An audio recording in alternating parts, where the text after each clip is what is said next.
how's it going? Welcome to Audio Addiction. We're with Idlewave. I was gonna say your old band name, and you could say what you do in the band, Guy. What's up? I'm Guy. I am Idlewave. I play guitar and I sing, and I write songs. That's fun. Awesome. So my first question is, for those who aren't familiar, we actually did an interview. Your whole band collectively did an interview a while ago. Like, I think it was it has been over a year now at this point. I think it was 2 years ago. We were Flammable Animals back then. So my question is it's been 2 years. So how have things been? Obviously, you changed your name. So if you want to go into that, that would be really interesting, because I know that you guys had changed it probably about like a year or so after we talked. So what have been some of the changes you guys have made in terms of the band? So Flammable Animals was a college project that we played basement shows with, and kind of tried to take it serious. Yeah. And some members wanted to take it really serious, and others were kind of like, "Oh, this is just for fun." And it's taught me a lot about my personal attitude and my place in like the world and the music community. And going from there, Idlewave has been like that step to try to mature our sound, really like cut our teeth and operate and function I think the biggest difference is we were doing basement recordings. Yeah. We worked with Steve Kellner at his basement, and then we were like, oh, we're going to try bigger studios, and it's going to be more money, but we're going to try it. It was like the practice before the actual event. Yeah, and I also feel like a lot of, Joey, shout outs to Joey, also in this band. I had met up with him and we talked about it a little bit before he hopped on, but it was really kind of cool to see the progression of like older stuff that you guys had been working on till now. Like I don't remember who he said you guys are working with now, but how are kind of the changes when you were younger, or starting out Flammable Animals till now? Like what have you kind of drawn influences in terms of now? Because I'm sure they've changed over the couple years. Well, for starts, I mostly was into pop punk music when we started the band. I have a big like classic rock background. I always grew up just playing guitar along with AC/DC songs and all that jazz, even though it wasn't jazz. And then Joe actually got me into more like hip hop and more just like contemporary things, and just really helped extend our disciplines. And I feel like that helped the writing process a lot. Like, we are labeled a pop punk band, but there's so much more underneath the surface in terms of where our roots come from. I think I kind of listen to the most pop punk in the band, and I rotate 5 bands right now. I'm like, I don't know, it's just it's cool though. It's cool how a lot of bands, I know like The Story So Far does that too, but in terms of recording, what was cool was we worked with Steve Kellner in his basement. We were doing like we had a like old school sound, and we kind of did what we could with it, like make it a basement recording. And then we went over, checked out this place, Surefire Studios, where we cut our single Alpern with Joe DeMeo, and we actually brought Steve along with us, and Steve Kellner tracked bass with us. Oh, cool. And he helped us out with the song Alpern a little bit. Like, we demoed it out with him, and love Steve. Big shout out to Steve. He's awesome. We'll get more into him later. And we cut the track there. Surefire Studios, Long Branch, New Jersey. Really awesome. Really super old hole in the wall spot. Cool. But Okay. it feels like a dream when you're there. It's amazing. Just really old equipment, but like in the sickest way possible. I'm pretty sure the board was the same board they did Flash Gordon soundtrack for Queen. Yeah. I think it's Flash Gordon. It's like Flash. Oh, savior of the. You ever see Ted? Yeah. Oh, yeah. That's where that was from. Yeah. But this new EP, we tracked at Portrait Recording Studios up in North Jersey, like 10 minutes from where Kevin grew up. So that's funny. Cool. I never heard of the studio really, but they did a lot of Drive-Thru Records bands. Oh, sick. Awesome. So it was all that early 2000s pop punk and like the quintessential Warped Tour like origin. And we worked with John Ferrara from cool. He's in a band called Trophy Scars, and John is awesome.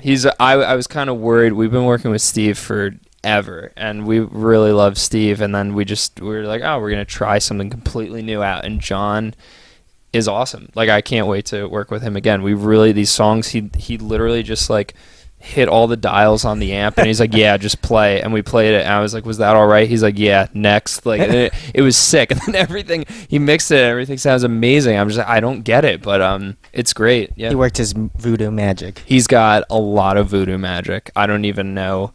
It's just like the vibe there. It's pretty cool. It's just like, it's comforting. It's nothing out of the ordinary. It's not like, oh, this is the craziest gear, or this is the like biggest drum room sound. But we cut the tracks, and then we got 2 of them back, and we're like, yeah, it sounds really good. Like, this is like, it's not a super vintage huge space studio, but it's not a basement that you do like dry pop punk guitars in. It kind of like is the perfect middle ground, especially you want to kind of us. like elevate where your sound was. You know, you still want to have those classic roots of like, you know, pop punk, all that sort of stuff.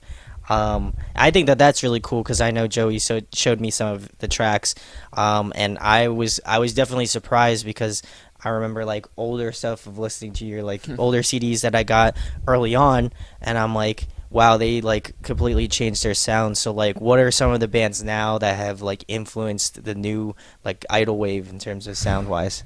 I don't want to speak for everybody. That's tough. How about speak for yourself then? Speak for yourself, moron. Newer bands that have influenced. So we've always had that kind of Weezer garage rock sound. And then we basically started Flammable after hearing The Greatest Generation together and like going to see that tour. Years, And then I gotta say, there's a record label called Counterintuitive Records. Okay. You should definitely check out if you don't know them. They work with a bunch of bands like Mom Jeans and Prince Daddy and the Hyena. And kind of diving into that scene, these bands just know how to write melodies, and it doesn't matter the quality of the recording. Like some of these bands have like really chimey guitars in a basement recording. It's like if Tiny Moving Parts recorded on like $100 budget, but the melodies are so good. And also, I'm a big like emo fan in terms of lyrics. Like I was thinking about this the other day. I'm like, I'm always just listening to the saddest, most depressing things, and that's like, why am I feeling depressed at like 11 a.m. at work for no reason? And it's probably that, but I think drawing inspiration from a lot of that too. And it's just kind of there's another band in that scene called Just Friends from California, and they literally just there's like 10 of them, and they just bring a party on stage. And I saw them play in New Brunswick last year. It's like 5 people, me being one of them. That's crazy. And then I saw them, they came back to the Saint a couple months ago, and it was a party, dude. There was crowd surfing and everything. It was sick. And I was just like, being in a band and watching that progression and seeing like from the first record to the second record come out, following them on social media, just like keeping in touch, because I gave Sam, the singer, a bunch of Habit Burger coupons because he said there's one down the street from him. It's a long story, but he was very grateful. He's a big burger fan, so that's good. But just seeing that progression is inspiring. And the songs, we're very critical of our writing together. We didn't choose to be. Kevin and Joe are like I myself as well. Like, we're very critical. We shoot down each other's ideas all the time. It is a death ring being in the writing room with us. But these songs really like help give me the confidence to be like, hey, these other people are just putting their heart on their sleeve, and why should I try to fake anything I'm not? Like, I just want to write the best song I can at the end of the day. Yeah, and I also feel like for me, like just as watching the progression, I think it's always cool to see like a band really kind of push themselves. I'm not saying bands don't misconstrue me at all. I feel like it's always really cool to see, especially local bands. Like, I've seen you guys really kind of grow over the past year or so, and that always makes me really cool to kind of come back and do these other interviews where you're growing from where you originally were. And I can definitely hear that sort of like new, like a lot of those emo bands that are coming up, like Mom Jeans definitely was a band that I like didn't know about until like I saw a bunch you post about it. I've seen some other people post about like Mom Jeans, and now they're like big. They're pretty big, and that's always really cool. I know like there's a lot of awesome bands on like No Sleep Records. They're also like huge too, and I feel like there's kind of a resurgence of like emo music, so I feel like you guys are definitely on that like wave of like new stuff coming out, and it's the idle wave. The idle wave. No pun intended, but it's really cool as like because we're so like locally close. Like I feel like it's kind of neat for me as somebody who's been doing this for just as long. It's wild. But what are some of like the artists you've been jamming, I guess, more recently in terms of like what you have going on? Those were all them. That was all them. I know. I see a Beatles record hanging in the background. Dude, the Beatles get better and better as I get older and older. Oh yeah. And I'm also very fortunate. Our friend Nick has like a tattoo of all four of them, and that's always been his thing. Is like he's 100% Beatles, and he like forced me in college to really dive into it because I didn't have like my parents didn't really put the Beatles on, or it's like that. You always heard like the hits, and you never. Well, I mean, every song's a hit, but I don't know. It takes a little while for some people. I was definitely a late bloomer on them, but they are like unbelievably fantastic. And of course, there was a like 3-month period a couple months ago at the start of the year that I was like just listening to the Beatles, like only listening to the Beatles, and it's sick. It's really like they have done so much to so many people. Like I don't think anybody's gonna ever be able to like top them, to just like interact with as many people. Yeah, I also feel like we were just born into fandom. Yeah, like we never saw them live, and I own all their records. It's ridiculous. I also feel like they have such a collective of like great music, like there's obviously you were talking about like the hits that you hear like on the radio and like that I know for a fact I grew up listening to too, but there was just some other tracks that are like on other records that people just don't even know about. Nobody talks about Revolver, and I think Revolver's my favorite. Like nobody talks about Revolver, and the last track, I can't remember the name of it to save my life, but it's a really trippy, like acid-driven track where John's like, I want my vocals to sound like they're on a mountain, and the drums are just like boom, boom, boom, boom, boom, boom, boom, like just like insane. It's like what should never be, or it's sick. It's like the fact that they did that. There's no Pro Tools. There's no like guitar tuners for that matter. They just like made records, and I think Paul like wrote songs in his sleep and everything. Like one of a kind. You're not gonna get 4 people in a room again like that. But you were talking about earlier, and I was trying to think of something. I didn't want to lose my train of thought, but like you guys say that you like push each other a lot in the studio and like doing practices and stuff, and so like what are some of the were there any like tracks that you had written that you felt like weren't good enough to like do in the studio that you were like, ooh, well maybe we should work on this one? Or were like some of the like Alpern, was that track the way it was initially, like when you recorded it to the end product? That's a great question. I was actually I was digging through my demos like on my phone in the like voice memo app. I was digging through a lot of those at work today and just like digging far back, and I heard like a combination of 2 of the songs that are on the new EP in one track of me just playing acoustic guitar, like just like riffing away, like just singing random, just like improvising whatever comes to mind. Alpern, yeah, like the way we wrote that, I came up with the chorus first, which has definitely been a like slam dunk of a writing process as of recent. You gotta have an incredible chorus, especially for us. We don't have much else going for us, so like at least make the chorus good. But so I came up with that chorus, I guess like lyrically and melody first, and then I just threw some chords under it, and then that riff eventually came in to play, and then the clean riff in the bridge. Do you know what I'm talking about off the top of your head? Okay, cool.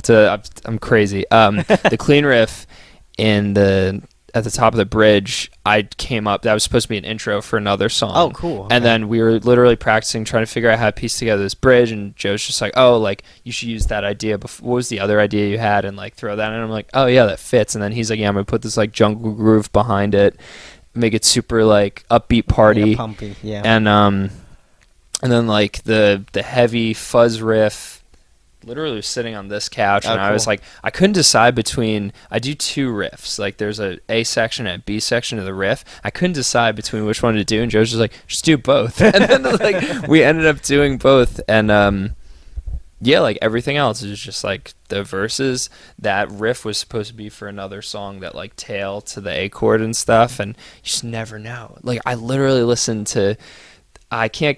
I don't want to give anything away, but I was thinking about. I might leak this after it comes out. Just this would be pretty funny to listen to. It sounds terrible, but like probably drop it on like SoundCloud or something. But it's just literally like two of the songs. It's the chorus of one song, like instrumentally, like the chord progression, and me saying the hook from another song over it. And I'm like, this is just lazy. Like I didn't even try to come up with a new idea for the second track. Like, I always find it interesting as like as somebody who kind of gets either, you know, like I'll help other bands out like with writing or whatever, you know, I guess because they think I have a good ear of like, because I do reviews too, but I always find it interesting to kind of listen to like the first iteration of a track, where it's like demo, like barely anything on it, and they're like to like the end of the line where it's like fully mixed, mastered, all that stuff. I think that that's really cool. I don't necessarily feel like it's laziness on the part of like recycling certain stuff, because I also play guitar, and I find like if I'm not in that mood to like come up with something, I'll be like, okay, I'll use this chord, but maybe I'm gonna do it in like a different voicing or something like that. Or I'll just like not touch it at all for like a week or two, and then I'll come back to it, be like, oh, this is it, this has got to be it. Pretty sure every time a guitar player picks up the guitar, they play in the same key. They always riff around in the same key. I'm guilty of it. You're guilty of Everybody it. Everybody is. Yeah. There is like, all right, on the count of three, let's say our key. 1, 2, 3, E. A. Oh wow. Oh sweet. So you're doing like all the rockabilly stuff. Yeah. Nice. Probably not. No, you're going. I have no idea. You're going more major scale. Okay. Probably. I guess so. I have no schooling on this. I'll teach you in this interview. Okay. We'll just spend the rest of the time doing this. We're gonna continue on with this. Sweet. So you obviously talked about an EP. Can you tell the people about like obviously you talked about the recording process. So how was the writing process? How many songs is it, and like maybe some more details behind the thought process behind the new EP, or if you have a name for it too. The EP right now, it's looking like self-titled. Self-titled, Idlewave. Yeah, pretty lazy on that front. That's okay. Because I feel like an album definitely has to have a theme to it. It's definitely got to have like something correlating all the songs together, and these songs, they have a lot to do with each other, of course, because they're all from my brain. So like, I would hope even so. as wide as a general topic. But I don't know. I couldn't really find a singular theme to tie it all together as a like mini album. It's more of a like EP. And that's just how the songs came out. I didn't want to force anything, but there's 4 tracks. Track 1, track 2, track 3, and track 4. One of them's fast. One of them's in 6/8. See, this is how I'm teaching you. That's cool. Yeah, so I'll go through the songs. We have a song called "You Caught Me," which I think is gonna be the single, depending on when this comes out. "You Caught Me" is cool. It's a very upbeat song. Probably gonna start with that one. And then we have "Calm," which is our fastest song to date. Okay. Out of anything I've written in my whole life, especially with these guys. That song's cool because I tackled the real stuff in this one. I talked about anxiety and depression, and I've literally seen so many bands in the last like 5 years give speeches on anxiety and depression. I kind of hate hearing the two clumped together like that. And it's especially like we're worker bees. Like you definitely don't sleep, and I probably get like a little more sleep than you do, which means I got to work harder. But it's important. Mental health is really important. Oh, absolutely. Especially right now. We're kind of in a world that we had no idea what we were going to be born into, and nobody did, and we also don't know where the future's going. So I think the best thing to do is like be self-aware, and at the end of the day, like just like kind of love yourself and understand how important you really are. So I wanted to convey that in a song. I feel like most of the songs kind of convey this like self-awareness and like realizations. And we have a song Heaven Knows, which is all about making mistakes and not being there for people when you feel like you should have been, and a lot of like guilt and how to really like exclaim that and how to like take away from that. And then we have a song called Smoke Bad Dreams, which is another kind of like, I was there too late to the problem type deal. Kind of connects with this like nightmare I had as a kid. That might be one of the themes of the songs, is like these reoccurring feelings that have happened through my life. Like that, like kind of like nightmare feeling, the fact that you could have something like that when you're like 8-9 years old and have a similar one at 23, and it's just kind of like, you'll like, I could tell somebody, oh yeah, I'm writing a song about this, and then it's like, that's stupid, but you're gonna hear it, and you're gonna listen like, to it, and then you're gonna like sink it, because that's what I love so much about lyrics. I think like me and Joe are really big Front Bottoms fans. Oh yeah, those lyrics like undeniably like are just like, oh my god, like, and I don't know if you've ever had like, whenever I've had like a trouble in a relationship with somebody, or I've ever had like a really aggressively bad day, put Talon of the Hawk on, listen to every song. The song could be really fun, or it could be like Twin Size Mattress and rip your heart out, and like you feel something. You feel like when he talks about like relationships and like the connection between two people and like things that are struggles and stuff like that, and like, oh, why can't we just be happy all the time type deal. It's like, what? And I strive to like put up my fists and try to do something like that in the ring. I want to relate to people, but not relate to people, but relate to people. I think it's also relaying a message of how you feel. I think for me, I also am a huge lyricist, and while maybe in terms of like the reviews that I do, I don't necessarily focus on lyrics, because it's a deep thing. I feel like everybody kind of attacks it at a different point, so I don't want to be like the be all end all on it. But for me, like whenever I listen to a band and I like genuinely either like them, or like I'm just finding out about their music, I think like it's always cool to have something come from kind of a personal space. I think if there's some sort of if there's songs that, some of my favorite songs are ones that strike me, as a person, as a human being. Like you're saying, the Front Bottoms, like for me, like that's whenever those songs like come on, like I can think of like a few tracks that I've literally like bawled my eyes out to, because they're just so personable, and like you feel in that certain spot. So I'm hoping that when I listen to the Idlewave EP that I feel some of those same things, because I know, like you were talking about earlier, like the mental health stuff like that, and I think a lot of people go through depression, including myself.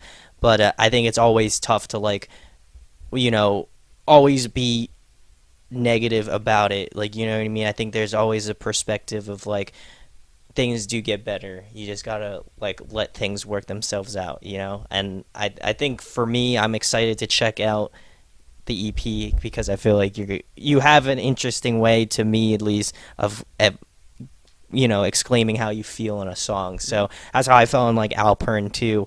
Was really cool. So I'm really excited for that. Do you guys have any like date in terms of like when you want to release it? Is it going to be out before the end of this year, or maybe like early next year? We'll find out. So we're having actually this is a sick plug for our release show. Is going to be December 1st, right here in Asbury Park at the Asbury Park Brewery. Oh, nice. Okay. We have a magical lineup. Like I haven't been this proud of a show lineup in a while. Like I was really like, this was calculated. Can I say it? Should I say it? Sure. All right, if you want. We got Roderick, Steve Kellner, his project. I don't know if you ever checked out Roderick before. It's Steve used to be in a band called Van Atta High. Oh, they basically owned North Jersey for a couple of years. They played Bamboozle when Bamboozle was a big deal, and like literally like slayed it, and that's sick. They had a bunch of EPs and really sick North Jersey following. They would play those shows that you would hear about. You'd go on YouTube and see like crowd surfing and everything. Like, oh my god. So then they broke up, and Steve continued to write songs because he's a mastermind. Literally tracked everything, self-produced and everything. Yeah. Roderick, he's got 2 albums out and a couple singles that he's putting more stuff out. I'm really excited. Really excited for him to it's hard for him to do this live because he's working so much. I'm sure. And for him to have a consistent band, it's a lot more work. And Steve's a really laid back dude, but Roderick I'm really excited to have. We also have Pollyanna. Oh yeah. Yep. They're sick. They've been making a lot of noise lately, and they need to be on this show. And we played with them a couple years ago when they were chasing down Sunset. Oh, cool. And I met Dan, the drummer, one of the nicest guys ever. I didn't realize he was 30 years younger than me or whatever. They're babies, and I'm just like, dude, you slayed it. And we were just hanging out at Dingbats. If you've ever been to Dingbats. I haven't been to Dingbats, but I've heard it's a fun venue. We need it. It needs to exist. And just hanging out, and then a couple years later, it's this is a new band. I'm I recognize the drummer. I'm talking to him, and he remembered who I was and my band and everything. He's kept up with us on social media, and it was sick. They're making a lot of noise right now. Awesome. I think they did a couple Warped Tour dates and stuff like that, and they're just balls to the wall doing it, and I really appreciate that. And then there's a band called Skyline, who our good friend Ella Ross introduced me to. Okay. We played a show me and Joe play with Ella for some of her stuff, which is really sick too. You should check that out. And we were on a bill with Skyline, and I was talking to them about so they have an interesting kind of pop punk sound, but more pop. It's they have their own sound. Definitely check them out. Come to the show. But I was talking to the guitar player for an hour about Deaf Heaven and about the new Deaf Heaven record, and then Joe comes up. He's like, "You hear it too?" Because Joe's for Joe, that was the first piece of music that's come out in a while that he actually connected with. He's just he's hypercritical. He's got great taste. But it is really good though. Oh my god, dude. It's so good. I threw it on the other day. I was like, "Oh my god, this is crazy. There's nothing else like this. This is insane." But so really awesome people. So I kind of put this together of just bands that it's I'd love to play with these people because I don't think we've played with any of them before, and this would be sweet. Meet new friends. Oh yeah. Meet new people, and kind of give them a little bit of a spotlight too, because release shows have always been really important to me. And sometimes you'll go to a release show and find a band that's even not per se cooler, but even more you connect more with them. Oh yeah, absolutely. I'm sure you're familiar with Halogens. Yes. They had a release show a couple years ago for their EP, and we went to it, and it was awesome. Our friends Grin and Bear played it. There's a couple other bands. There was it was a big bill actually, and then this band called Save Face played a 20-minute set. Yep. And they're this is all we have. And they did a Weezer cover too, and they were just all right, thank you. This isn't our show. We're gonna leave now. And I was this band's probably gonna get signed to Epitaph in 2 years. And now they are. Yeah, I was just so something like that. You'll go to a release show and expect to see. There was also a couple other shows Asbury release shows where the Deal Casino always has the biggest release show in town, and they always give spotlight to this band Sonic Bloom that's coming out now. They had them on. They had Haunt Club on their release show. It's cool. It's really just gives these people an opportunity to be out there, do that. We've only had one release show. We wanted to do one really bad for Parkway North, and our first EP. I'm sure you know the story of the house getting busted. No, I wasn't even there. If it's story time, this is we recorded What Lies Beneath the Parkway North. We were Flammable Animals. We were throwing shows out of our house when we all went to Monmouth. It was called the Echoplex. Oh, and boy. We threw. I don't mean to brag, but they were pretty crazy basement shows. And then. Sure as hell, I was seeing the Wonder Years in Philly. That's me. And of course, the night that they decided to do the basement show, and it was a Monmouth band, Ernest, his old band. Oh, okay. They used to be Seasons, The Color Atlantic. They had a bunch of name changes. Battery Electric and Deal Casino. Ah, okay. This house was a 5-bedroom ranch with a finished and unfinished basement in it, but not super big. I think there were over 130 people accounted for that night, and like a lot of other people coming in and out, and it just like it was too loud, and cops drove by, and they're was like, just, it's over. Yeah, it was. There was people all over the lawn and stuff. Like it was just like it was the quintessential. I wasn't even there, and like they were looking for me too because I was renting. But it was like I was just like I called Joe and he's like, I'm getting arrested right now. Don't come to the house and everything. But it was so funny. Oh my they just God. they just had to pay a like fine for like a noise ordinance. Like that's so crazy. But so we originally planned on having our release show for Parkway North like a month and a half later in the basement, and everybody was like, no, like no way, like no, hands down. I was like, okay, damn. But we did have a really fun release show for all these wolves at the yacht club with Grin and Bear and the Bunks, and that was a lot of fun. And I love like just like having a celebration for doing this. It should be a good time with friends, family, all that sort of stuff. If I can, I will try to make it out for sure. Well, you're pretty free. Oh yeah, not now, not even, free now, but in a couple months I might not be. But yeah, it's always cool to hear, the progression guy. I think for me, like, as like I've been mentioning a few times, like it's always cool to see the progression of like bands that I've done interviews with, and to see, whether it's a year progression, 2 years, however long it'll be, 3 years next year. So, which is nuts to me, but it's really cool to see that. Tell them about your band, of course, where they can find you at, and like you said, the EP's coming up hopefully very soon. So tell them about like what people can expect, all that sort of stuff. Yeah. Hang around on YouTube. You might see something soon. Oh, okay. We're on Facebook. We're on Instagram. Instagram's like my favorite right now, so you'll probably see more Follow them on Instagram stuff. And then that's Idlewave NJ.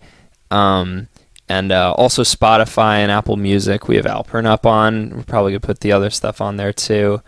And yeah, that's it for social media. It's like, what else do people use? Facebook, Twitter, whatever. Oh, Twitter. Yeah, I don't know.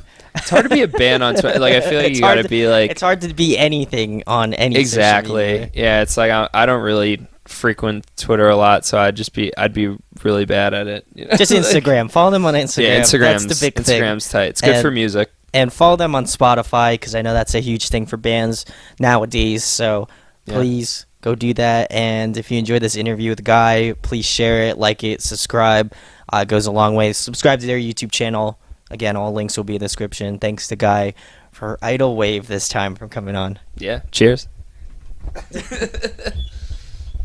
Hey guys, hope you enjoyed the video. Thanks for watching. Of course, if you enjoy what we do, make sure to go check out the other series we do. We do album reviews, we do band interviews, and we do live videos, so definitely go check that out. Hit that subscribe button. It really helps out our channel, helps us grow. Make sure to hit that like button as well.